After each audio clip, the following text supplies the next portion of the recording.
తండ్రి అయిన దేవునికి, మన రక్షకుడైన యేసుక్రీస్తు ప్రభువుకు, పరిశుద్ధాత్మ దేవునికి వందనాలు స్తోత్రాలు చెల్లించుకుంటున్నాను. ప్రియమైన దేవుని బిడ్డలారా, మనల్ని ప్రేమించి దేవుడు మనకిచ్చిన ఈ నూతన దినము కొరకు దేవునికి వేలాది స్తోత్రాలు చెల్లించుకుంటున్నాను. మనల్ని క్షేమంగా కాపాడిన దేవునికి వందనాలు చెల్లించుకుంటున్నాను. ఈ దినమందు మన వాక్య ధ్యానముగా కీర్తనల గ్రంథము 105వ కీర్తన 1-2 వచనాలు. యెహోవాకు కృతజ్ఞతాస్తుతులు చెల్లించుడి, ఆయన నామమును ప్రకటన చేయుడి, జనములలో ఆయన కార్యములను తెలియచేయుడి, ఆయనను గూర్చి పాడుడి, ఆయనను కీర్తించుడి, ఆయన ఆశ్చర్య కార్యములన్నిటిని గూర్చి సంభాషణ చేయుడి. దేవుడి వాక్యం ద్వారా మనల్ని దీవించును గాక. మనం ఏం చెల్లించాలట? యెహోవాకు కృతజ్ఞతాస్తుతులు చెల్లించాలట. ఎందుకని? మనల్ని కాపాడుతున్నందుకు కృతజ్ఞతాస్తులు చెల్లించాలి. మనకి అనుదినం ఆహారం ఇస్తున్నందుకు కృతజ్ఞతాస్తులు చెల్లించుకోవాలి. మనకి మేలులు ఇస్తున్నందుకు కృతజ్ఞతాస్తులు చెల్లించుకోవాలి. మన ఆయుష్ను పొడిగిస్తున్నందుకు కృతజ్ఞతాస్తులు చెల్లించుకోవాలి. దేవుడు చేసిన గొప్ప కార్యాలను బట్టి అనుదినము ఆయనకి కృతజ్ఞతాస్తుతులు చెల్లించుకోవాలి. ఆయన నామమును ప్రకటన చేయుడి అంటారు. ఆయన చేసిన మేళ్లను మనం ప్రకటన చేసినప్పుడు ఆయన నామాన్ని ప్రకటన చేసినట్లే అవుతుంది. ఆయన చేసిన మేళ్లను గురించి మనం సాక్ష్యం ఇచ్చినప్పుడు ఆయన నామాన్ని ప్రచురం చేసినట్లే అవుతుంది. కాబట్టి ప్రియమైన దేవుని బిడ్డలారా, దేవుడు మనకు చేసిన మేళ్లను ఆశ్చర్య కార్యములను తలపోసుకుంటూ ఆయనకి కృతజ్ఞతాస్తుతులు చెల్లించుకుంటూ ఆయన నామాన్ని ప్రకటన చేసినప్పుడు దేవుడు మన యందు సంతోషించి మనల్ని ఇంకా దీవిస్తాడు, మనం ఇంకా ఆశీర్వదిస్తాడు. మన ప్రతి అవసరతను ఆయన కృపలో తీర్చే దేవుడై ఉన్నాడు. రెండవదిగా జనములలో ఆయన కార్యములను తెలియచేయుడు. జనములలో ఆయన కార్యములను తెలియచేయడు. దేవుడు మనకు చేసిన మేళ్లను బట్టి ఆయనను సాక్షి రూపంలో మీరు నిలబడినట్లయితే దేవుడు మహిమపరచబడతాడు. జనాలందరూ కూడా దేవుని యొక్క కార్యాలు తెలుసుకోగలుగుతారు అనమాట. జనములలో ఆయన కార్యములను ప్రచురపరచుడి, తెలియచేయుడు. జనములలో ఆయన కార్యాలను తెలియచేయాలి. ప్రియమైన దేవుని బిడ్డలారా, మనం ఆయనకి సాక్షులుగా నిలబడినప్పుడు, మనం ఆయన చేసిన మేళ్లను గురించి అనేక మందికి తెలియజేసినప్పుడు దేవుడు మహిమ పొందుతాడు. మాత్రమే కాదు, దేవుని యొక్క మహిమను వారందరూ చూడగలుగుతారు. వారందరూ దేవుని యొక్క శక్తిని కనుగొనగలుగుతారు అనమాట. అందుకే మనము దేవునికి సాక్షులముగా నిలబడాలి.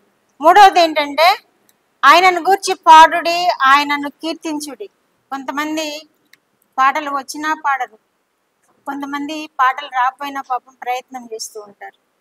ఆయనను గురించి పాడాలి మనం తప్పనిసరిగా, వచ్చినా రాకపోయినా. పాటలు పాడడం వచ్చినా పాటలు పాడడం రాకపోయినా ఆయనను గురించి పాడుడి, ఆయనను కీర్తించుడి. మనం పాటల ద్వారా ఆయనను కీర్తించాలన్నమాట. ఎందుకని? ఆయన గొప్ప దేవుడని మనం కీర్తించాలి. ఆయన మహిమ కలిగిన దేవుడని మనం కీర్తించాలి. ఆయన మన పట్ల మహాశ్చర్య కార్యాలు చేసే దేవుడని మనం ఆయన పాడి ఆయనను కీర్తించాలి. ఆయన ఆశ్చర్య కార్యములన్నిటిని గురించి సంభాషణ చేయుడి. ఆయన ఆశ్చర్య కార్యములన్నిటిని గురించి సంభాషించుకోవాలి. మనం ముసలమ్మ ముచ్చట్లకు పోకూడదు, వ్యర్థమైన మాటలకు తావివ్వకూడదు, వ్యర్థమైన సమయాన్ని మనం కలిగి ఉండకూడదు, వ్యర్థమైనటువంటి వాటికి మన సమయాన్ని వెచ్చించకూడదు. ఎందుకంటే మనము దేవుని బిడ్డలము కనుక మనము దేవునికి మహిమార్థమై ఉండాలి. మనము దేవుని బిడ్డలము కనుక మనము దేవునికి సాక్ష్యార్థమై ఉండాలి. మనము దేవుని బిడ్డలము కనుక దేవుని గురించి పాడాలి, స్తుతించాలి. మనము దేవుని బిడ్డలను కనుక ఆయన చేసిన ఆశ్చర్య కార్యాలన్నిటిని గురించి సంభాషణ చేయాలి. అప్పుడు దేవుడు మన యందు సంతోషిస్తాడు, మన యందు ఆనందిస్తాడు, మన ప్రార్థనలు వింటాడు, మన యాచనలు అంగీకరిస్తాడు, మనకి మేలులను అనుగ్రహిస్తాడు, మేలులతో మనల్ని తృప్తిపరుస్తాడు. అట్టి కృప మనం అందరం పొందుకుందుము గాక. ఆమేన్. ప్రార్థన.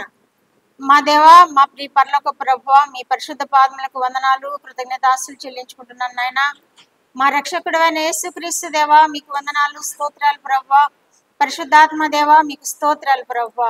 నాయనా, ఈ వాక్యం ద్వారా నాయనా మిమ్మల్ని పాడాలని, మిమ్మల్ని స్తుతించాలని, మిమ్మల్ని కీర్తించాలని, మిమ్మల్ని గురించి సంభాషణ చేయాలని, నాయన మిమ్మల్ని గురించి జనములలో ప్రకటన చేయాలని మాకు నేర్పించిన దేవా, మీకు వందనాలు, కృతజ్ఞతాస్తులు చెల్లించుకున్నాను ప్రభువా. బిడ్డలు నాయన మీ నామం పేరిట ఎక్కడ కూడినప్పటికీ మిమ్మల్ని పాటల ద్వారా మీకు స్తుతి చెల్లించుకునే భాగ్యం దయచేయండి ప్రభువా. దావీదు మహారాజు అదే చేశాడు, అదే తెలియచేస్తున్నాడు ప్రభువా. ఆయన మిమ్మల్ని పాటలతో స్తుతించాడు ప్రభువా, వాద్యములతో మిమ్మల్ని స్తుతించాడు ప్రభువా, కీర్తనలతో మిమ్మల్ని స్తుతించాడు ప్రభువా. నాయన మమ్మను కూడా ఆ విధముగా చేయమని వాక్యం ద్వారా తెలియజేస్తున్నాడు ప్రభువా. దేవా, మీకు వందనాలు, స్తోత్రాలు ప్రభువా. మేము ఆ విధముగా చేసినప్పుడు నాయనా దావీదు పొందిన ఆశ్చర్య కార్యాలను, దావీదు పొందిన గొప్ప కార్యాలను మా ప్రభు మేము కూడా చూడగలుగుతాం, పొందగలుగుతాం ప్రభు.